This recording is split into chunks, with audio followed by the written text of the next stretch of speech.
Here we go again, guys, and today is all about veggie curry. Now, you might be thinking, oh, vegetables, but you'll be surprised by the amount of amazing flavour that you can get from these veggies. Trust me, this is a winner.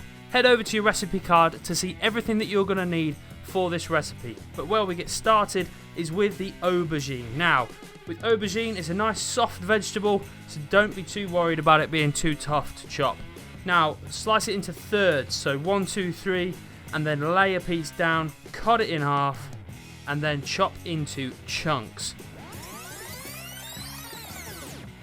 With the aubergine, guys, remember to top and tail it before, and if it's got a sticker on it, get rid of that before you start chopping. Now take your potato and do exactly the same thing.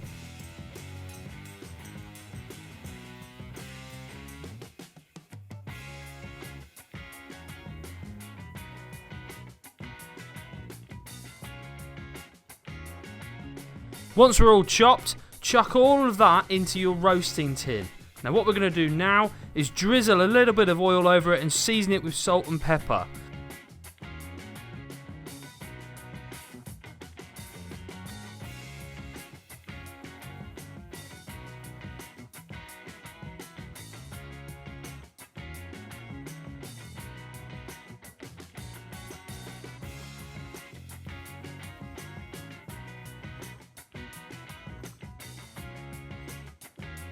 Once we've done that, add 3 heaped teaspoons of tikka masala curry paste and mix it all together. Now you can do this with your hands, you can do it with a spoon, it's completely up to you.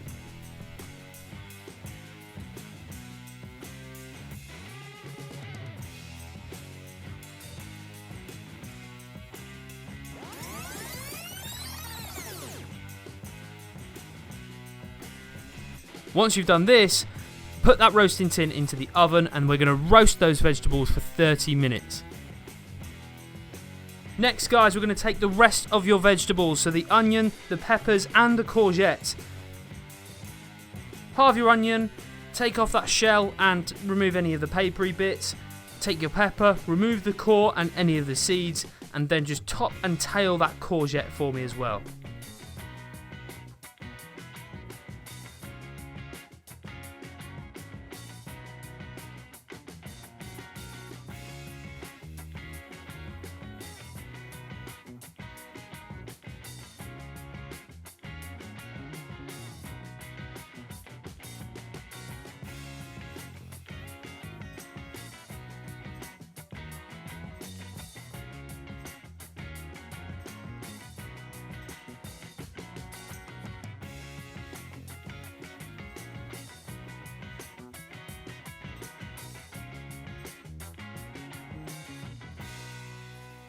When we're back at the board, we're going to chop that onion into small pieces. Now, we've done this before with a white one. You're going to slice it down to the bottom, but not all the way through, and then you're going to chop it into smaller pieces.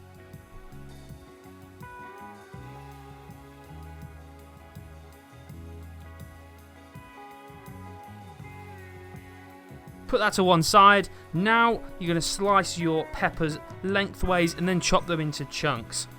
Bite-sized chunks, guys, so it's nice and easy to eat.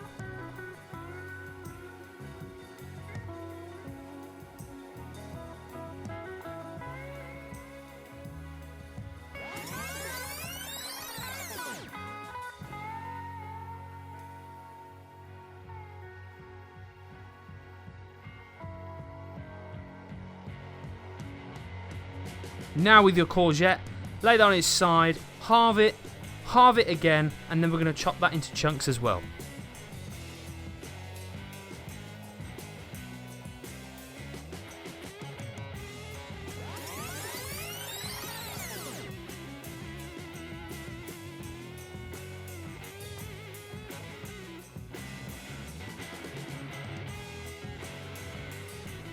Heat a drizzle of oil in your large non-stick pan on a medium-high heat, and once that's hot, let's add the onions. They should be sizzling when they go in.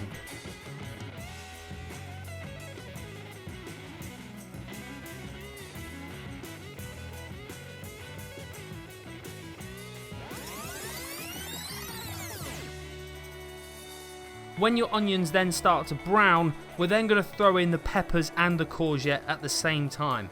Give that a stir fry so that you're coating everything in oil.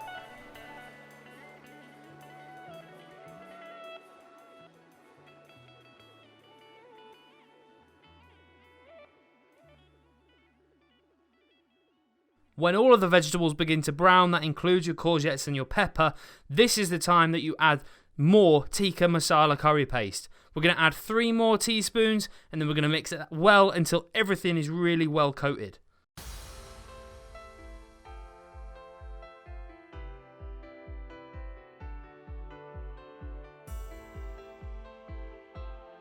Keep moving that veg around so that it's not sticking to your pan. If your pan is too hot, turn the hob down and just add a splash of water so that you're not catching the vegetables on the bottom of that pan.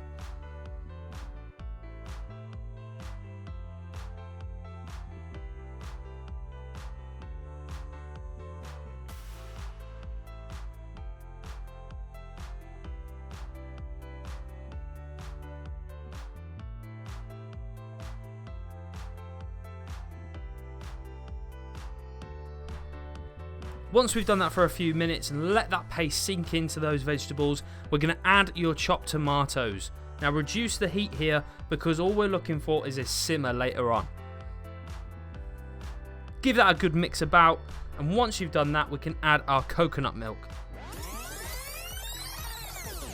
If there's any left on the lid or there's any hard stuff left in the can, that is good stuff. That's just solid coconut, and if anything, that's the best bit, guys.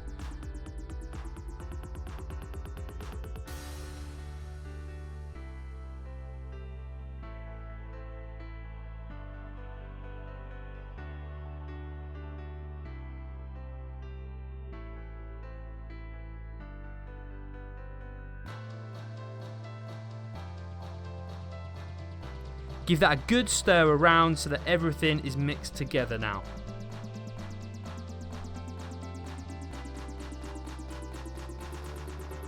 What we want to do is let that simmer and lightly bubble for 10 to 12 minutes until that sauce thickens it up a bit. Now is a great time to give it a taste and see if you need any more seasoning or any more tikka masala curry paste to your taste. While this is simmering, pour the boiling water into your large saucepan and bring it to the boil. This is for your rice. Once that's boiling, you can add your rice to it and turn down the heat so that it doesn't boil over and go everywhere.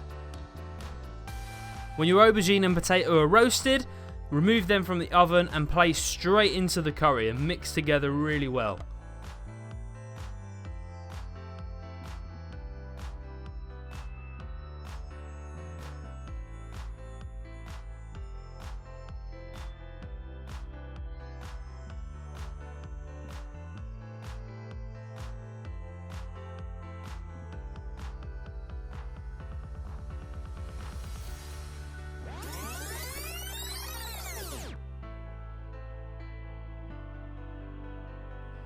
Now you can roughly chop some coriander, stalks and all, and put about 3/4 of that into your curry.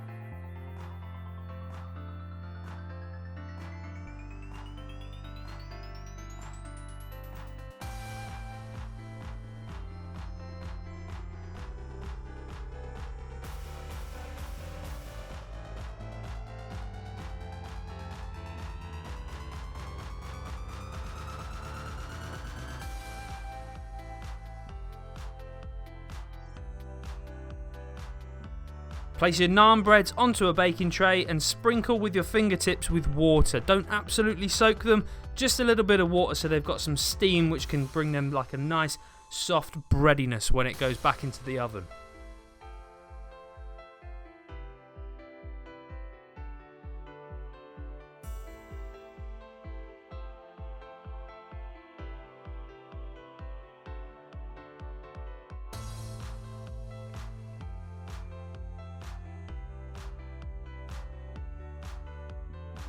Once your rice is cooked, drain the leftover water and then serve it into your bowls. Then you can spoon your curry on top and then top that with the remaining coriander on your chopping board. Chuck a naan bread on the side and boom, you're done, apart from the washing up and cleaning down obviously. Don't worry too much about your quantities as always. Once you've done this meal once, you'll learn how much of each ingredient you should be using. That's the beauty of cooking. Experiment with it. If it's not quite perfect this time, make it better next time. Oh, remember to turn that hob and oven off.